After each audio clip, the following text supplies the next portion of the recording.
পৃথিবীতে ভাই একটি দেশের ভিভিআইপি পার্সন যারা, একটি দেশের অ্যারিস্টোক্রেট পার্সন যারা, সবচেয়ে দামি মানুষ যদি এই আপনাদের সুনামগঞ্জে আসে, তাদের সম্মানার্থে রাষ্ট্রীয়ভাবে সর্বোচ্চ লাল গালিচা তাদের পায়ের নিচে বিছায় দেওয়া হয়, ঠিক কিনা বলেন? কিন্তু আপনারা এই মাহফিলে এসেছেন, ফেরেশতারা নূরের পাখা আপনাদের পায়ের নিচে বিছায়া দিয়ে আপনাদেরকে নূরের প্যাকেট করে রেখেছেন। মাহফিল ভঙ্গের আগ পর্যন্ত আপনারা আল্লাহ রাব্বুল আলামিনের হেফাজতে রহমতের ফেরেশতারা আল্লাহর পক্ষ থেকে আপনাদেরকে রহমত দিয়ে প্যাকেট করে রাখবেন। আলহামদুলিল্লাহ, এত বেশি সওয়াব আল্লাহ আমাদেরকে দিবেন। এতে কি আমরা খুশি না বেজার? আর একটু জোরে বলতে হবে, খুশি না বেজার? যদি খুশি হন আমার সাথে একটু আওয়াজ দিয়ে সহযোগিতা করবেন। আমি আমার আওয়াজ ছাড়া আমি কথা বলতে পারি না, আপনারা আমাকে একটু সহযোগিতা করবেন।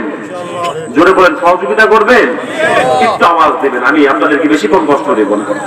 আমার ভাইরা বন্ধুরা, আমার আল্লাহ তাআলার কোরআন শিখলে কি ফজিলত। রাসূলুল্লাহ সাল্লাল্লাহু আলাইহি সাল্লাম হাদিসে পাকের মধ্যে বলেছেন, আল্লাহর যে মুমিন বান্দা দ্বীন শিখার জন্য, কোরআন শিখার জন্য যখন ঘর থেকে বের হয়ে যায়, আমার আল্লাহ তার জন্য জান্নাতের রাস্তা তত সহজ এবং সুগম করে দেন। আল্লাহু আকবার বলেন। যে ব্যক্তি কোরআন পড়বে, কোরআনের মাহফিলে বসবে, কোরআন অনুযায়ী জীবন গঠন করবে, আমার প্রিয় রাসূল সাল্লাল্লাহু আলাইহি সাল্লাম, আমার প্রিয় রাসূল সাল্লাল্লাহু আলাইহি ওয়াসাল্লাম বলেছেন, মান জাআলাল কুরআনা আমামাহু কাদাহু ইলাল জান্নাহ। যে ব্যক্তি কোরআন পড়বে, কোরআন অনুযায়ী জীবন গঠন করবে, আল্লাহ রাব্বুল আলামিনের কোরআন তাকে নিজ জিম্মায় জান্নাতে পৌঁছায়া দিবেন। সুবহানাল্লাহ। আপনি যদি কোরআন পড়েন, কোরআন অনুযায়ী জীবন গঠন করেন, কোরআনের মাহফিলে বসে কোরআনকে সময় দেন, আল্লাহ কোরআন আপনাকে নিজ জিম্মায় জান্নাতে পৌঁছায় দিবেন। আমার ভাইয়েরা, এই পৃথিবীতে একটি আলেম আপনাকে হেদায়েতের রাহ দেখায় দিবেন, হেদায়েতের রাস্তা দেখায় দিবেন, কোনটা হক পথ, কোনটা বেহক পথ, কোনটা হালাল পথ, কোনটা হারাম পথ, কোনটা জান্নাতের পথ, কোনটা জাহান্নামের পথ, কোনটা নাজাতের পথ, কোনটা বাতিল পথ, সেটা আলেমরা আপনাদেরকে দেখায় দিবেন। কিন্তু কোন একটি আলেম আপনাকে জান্নাত পর্যন্ত পৌঁছায় দিতে পারবে না।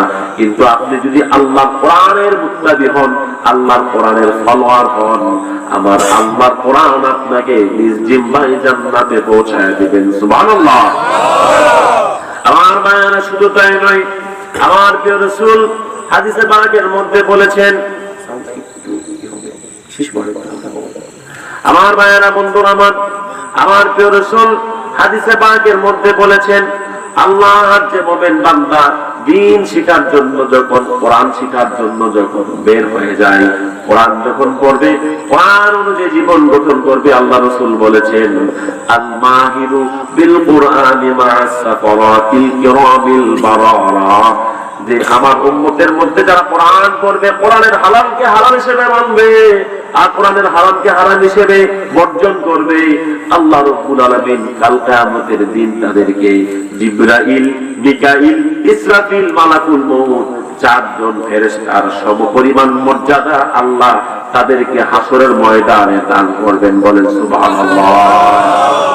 আপনারা যদি কোরআন পড়ে, কোরআন অনুযায়ী জীবন গঠন করেন, কোরআনের হালালকে হালাল হিসেবে মানেন আর কোরআনের হারামকে হারাম হিসেবে যদি বর্জন করে দেন, আল্লাহ রাব্বুল আলামিন কাল কিয়ামতের দিন জিবরাইলকে যে মর্যাদা দিবেন, ইসরাফিলকে যে মর্যাদা দিবেন, মিকাইলকে যে মর্যাদা দিবেন, মালাকুল মউতকে আল্লাহ যে মর্যাদা দিবেন, হাসরের ময়দানে এই চারজন ফেরেশতার সমপরিমাণ মর্যাদা আল্লাহ আপনাদেরকে হাসরের ময়দানে দান করবেন। এতে কি আপনারা খুশি না বেজার? আরো জোরে বলতে হবে, খুশি না বেজার? আরেকটি হাদিস শোনায় আমি আমার মূল আলোচনায় চলে যাব। আমার প্রিয় রাসূল বলেছেন, মান ক্বারাআল কুরআনা ফাস্তাযহারাহু ফাহাল্লা হালালাহু ওয়া হারামা হারামাহু আদখালাহুল্লাহু বিহিল জান্নাহ ওয়া শাফাহু মিন 10 আহলিল বাইত কুল্লুন কাদ ইস্তাওজাবা আলাইহিন নার। আল্লাহ রাসূল সাল্লাল্লাহু আলাইহি সাল্লাম বলেছেন, আমার যে উম্মত কোরআন পড়বে, মান ক্বারাআল কুরআন, যে কোরআন পড়বে, ফাস্তাযহারাহু ফাহাল্লা হালালাহু ওয়া হারামা হারামাহু, কোরআনের হালালকে হালাল হিসেবে মানবে আর হারামকে হারাম হিসেবে ছেড়ে দিবে, বর্জন করে দিবে, আল্লাহ রাসূল বলেন, ফাআদখালাহুল্লাহু বিহিল জান্নাহ, আমার আল্লাহ আমার সেই উম্মতটাকে ডাইরেক্ট আল্লাহর নূরের জান্নাতে পৌঁছায়া দিবে। আল্লাহু আকবার কবীরা।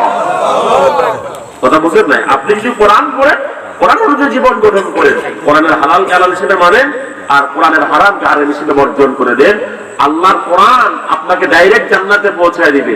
শুধু তাই নয় ভাইয়ারা আমার প্রিয় রাসূল বলেন, আমার সে কোরআনের ফলোয়ার উম্মত, কোরআনের একজন মুত্তাবি উম্মত, কোরআনের ফলোয়ার উম্মত কখনো একা জান্নাতে যাবে না। ওয়াশাফাহু মিন আশারি আহলিল বাইত, সে তার পরিবারের 10 জনের জন্য আল্লাহর কাছে সুপারিশ করবেন। কুল্লুন কাদ ইস্তাওজাবা আলাইহিন নার, যাদের উপর জাহান্নাম ওয়াজিব হয়ে গেছে, আল্লাহ একজন কোরআন প্রেমিকের কারণে, একজন কোরআনের ফলোয়ারের কারণে আল্লাহ পাক তার পরিবারের 10 জন জাহান্নামের বেল কেটে আল্লাহ জান্নাতে পৌঁছায় দিবেন। সুবহানাল্লাহ। যদি আপনি কোরআন পড়তে বলা হয়, কোরআনের হালাল হালাল হিসেবে মানেন আর হারাম হারাম হিসেবে বর্জন করেন, আপনি একা জান্নাতে যাবেন না, বরং আপনার পরিবারে এমন 10 জন যাদের ঈমান ঠিক আছে, আমলের মধ্যে গুনাহ আছে কিছু, আল্লাহ ওই গুনাহগার উম্মতগুলোকে, ওই গুনাহগার বান্দাগুলোকে জাহান্নামের বেল কেটে আপনার কারণে, একজন কোরআনের মুত্তাবির কারণে আল্লাহ তাদেরকে জান্নাতে দিয়ে দিবেন। সুবহানাল্লাহ বলবেন না? তাকবীর, আল্লাহু আকবার, রিসালাত ইয়া রাসূলুল্লাহ, কোরআন সুন্নাহর আলো ঘরে ঘরে জালো, ঘরে ঘরে জালো, কোরআন সুন্নাহর আলো। আমার ভাইরা, তাহলে এত বেশুমার রহমত আল্লাহ আপনাকে আমাকে দিবেন, এতে কি আমরা খুশি না বেজার?